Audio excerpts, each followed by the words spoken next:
Hi guys and welcome back to the channel. Today I've got two replays in the premium German tier 8 tank destroyer, the Skorpion. This is a tank that you are able to earn currently. I think it ends on Tuesday, it might be a bit longer. You've got to earn about 150 to 160,000 XP in total. Really easy earn up to do, and you can get a fantastic German tank destroyer. Now obviously this is the unskinned version of the Skorpion G. You will be able to earn the Skorpion G, but they're both exactly the same tank. So yeah, doesn't make a difference. The tank itself is fantastic. It's a fantastic tank destroyer. There's two tanks destroyers that are very similar in this way at tier 8. There's this tank and the SU-130 PM, and they are obviously compared quite often as the Russian Scorpion and the Scorpion. This is the original because this one came out way before the SU-130 PM, and probably before 6.0 this was definitely the best, or one of the best tank destroyers. After 6.0 it's obviously even better because the DPM is better and the accuracy is even better, but the SU-130 PM was worse because the accuracy was trash and it loved a good miss. Nowadays it hits pretty much most of its shots because accuracy doesn't matter that much, because the crew skills will help that. The mobility of this tank is damn nice though. I think this does travel quicker than the SU-130 PM. And obviously it slaps really half a 490. It's a really damn nice gun. The only issue with the tank, I say the only issue, the big issue with the tank is you're never really going to hit many shots on the move in it, and if you don't let your gun fully aim in, it will still love a miss.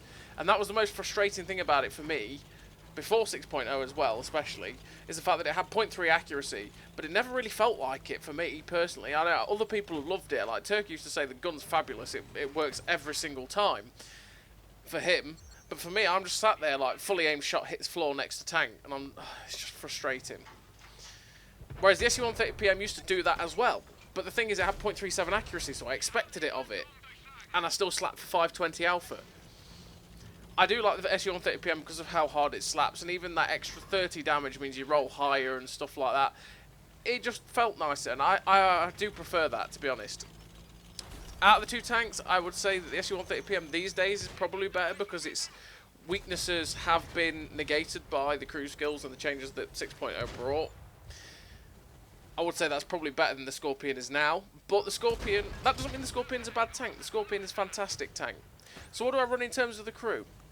I run Born Leader, Rapid Reload, Sixth Sense, Situational Awareness, Run and Gun, Steady Aim, Track Mechanic, Camouflage Expertise, and Muffled Shot. Now the tank hasn't got the best camo in the world, but it is a tank destroyer, so helping the camo as much as possible is great, as well as having the Muffled Shot to reduce the effect it has on your camo when you fire. That is what you want. And then you also just want to help the gun as much as possible as well. Like I say, 10% more accuracy, you'd be silly never to not take 10% better accuracy across any single gun in this game. That is a must-have thing. And Run and Gun will help it that little bit. Like I say, the dispersions and stuff while you're moving and things like that really are poor on this tank, so having that Run and Gun skill will help that as well. Now the Skorpion G, I tend to play it less as a tank destroyer, more like a pseudo medium.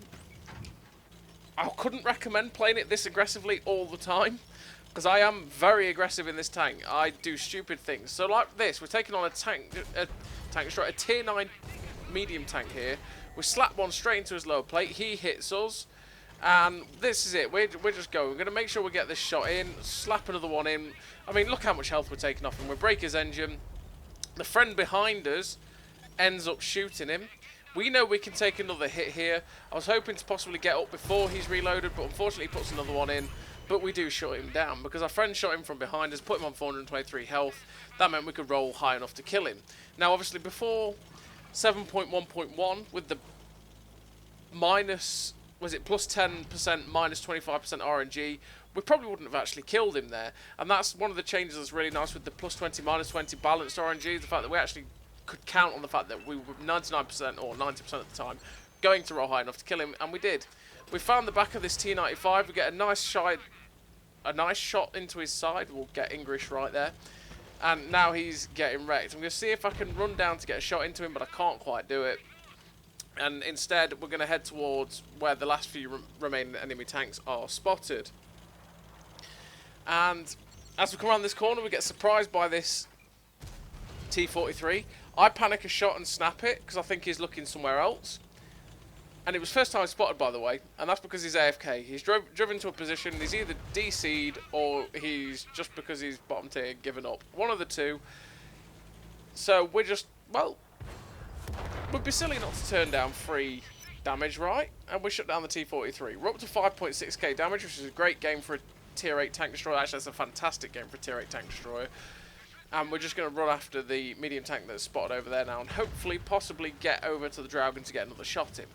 But yeah, I play the Skorpion very, very aggressively. I kind of play it like a Panther that's got a very big gun, right? You play like a Panther to not get shot because it's fat, it has no armour, but it's pretty mobile and it has a very good gun. So, you know, I play it kind of like that pretty much, where I'm going to play aggressively. I'm going to play kind of on second lines and stuff and just get stuck in. And the fact is, I can then just revert back to playing a tank destroyer role because the Scorpion's that good at it. But we're finishing with the Ace Tanker, the high caliber, 2.1k base XP, 5.6k damage, 502 assistance, that's 6.1k combined. A really nice game for the Scorpion. But yeah, like I say, the way the tank is, it lets you play like that. You can play really aggressively with it. And by aggressively, I mean don't like go sit in front of heavies, brawling with heavies, because that's really not going to work. But by that I mean just take aggressive positions because you have the speed and you have a great gun, like you're going to see in this game. We're going to take a very aggressive position because we can get there and get the shots off. But if it's not going well, you can revert to type and then go hide in bushes, be a tank destroyer, snippety snipe, because the gun is that good. But like I say, it is as big as a house, and the camo isn't that great on it. That's where the SU-130PM excels compared to this tank. So the SU-130PM, its mobility is not as good as this tank, but its camo is fantastic. So it can play the tank destroyer role a little bit more effectively. So in this game on Fisherman's Bay, oh, actually thinking about it, I should tell you the equipment I run on this. I run the camo net, the rammer, and optics. There you go. I run the camo net again because the camo isn't that great, and having as good a camo on the tank destroyer is exactly what you want. Optics because it's pretty blind, so having optics with situational awareness is exactly what you need to get the view range as high as possible, so you're not being out-spotted as much. And rammer because, well, you want better DPM, you are a tank destroyer, right? So we've taken this aggressive position on Fisherman's Bay, and it's a position that you tend to take in a medium tank, and we've taken it in the Skorpion. Because from this position we can hopefully get some good shots out and keep slapping with this 490 Alpha on this great 128mm gun. We're using the bushes here to try and stay unspotted, but we unfortunately get spotted by the light tank that goes behind us. I shot that building there because that building is a frustrating thing for this position, right? And incoming bounce on our light tank with a 128mm gun. Yeah. That building is frustrating because it blocks the shots that I have at the heavy tank that is at E8. So I'm shooting it down, preempting the fact that I might get more shots at these guys. And because that building is gone, by the way, I ended up shooting the other side of the building there. See that what I mean by that building gets in the way? When I shot at the fatherland, my shell went to the left and actually destroyed the building. It is what it is. But that means we're going to have some free shots here. And this is where the camo net, muffled shot, camo expertise comes into play. Because we're 270 meters away from these guys. And because we're in concealment and we have the camo perks and the camo net, we're not getting spotted while we farm them. But unfortunately, I had to move there, which destroyed my camo. Because the on the move camo isn't great. And we ended up getting spotted by the heavy tank that is just moving that way. I'm going to take the risk there that fatherland could shoot me. We get a shot blind straight into him, which is nice.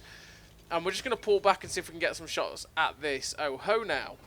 We get a nice shot into the back of him. I'm looking to see if I could possibly destroy the ISM, but I can't. So we're just going to focus on shooting this oh-ho. We're being fairly fortunate here that artillery isn't shooting us. We get a nice shot aimed into the back of his tracks there to track him in place. But he's actually getting shut down. Now there's the LHMTV that bounced our shot earlier on. We get a nice shot straight into the side of him. And we're just watching that light tank now go straight towards our piggy. There's no hope.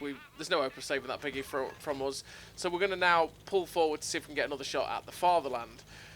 We see that fatherland's in a good position for us to get a shot at. We're unspotted. We get another shot into him there. Let's say the camo perks and stuff right here are really helping us stay unspotted as we're farming this guy.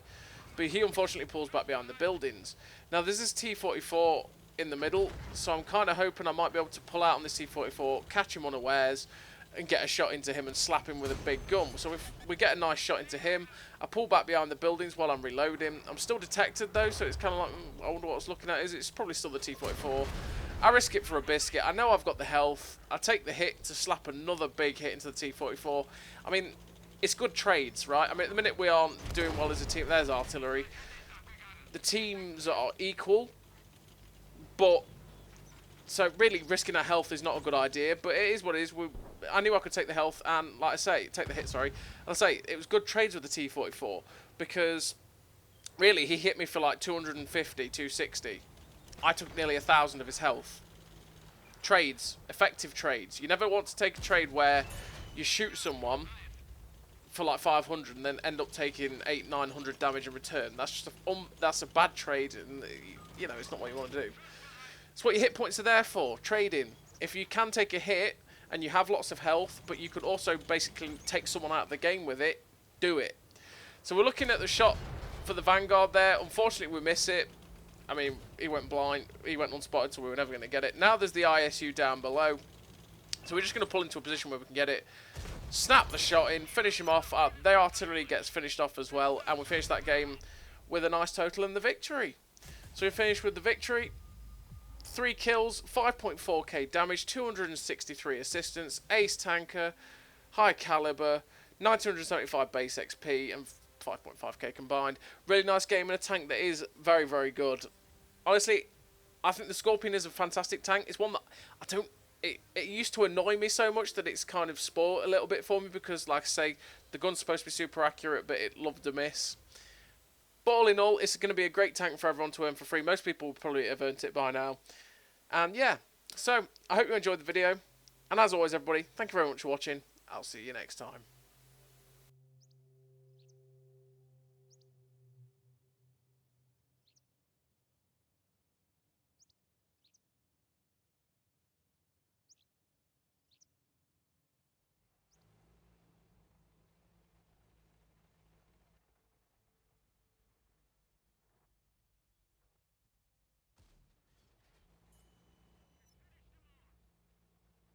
A great success.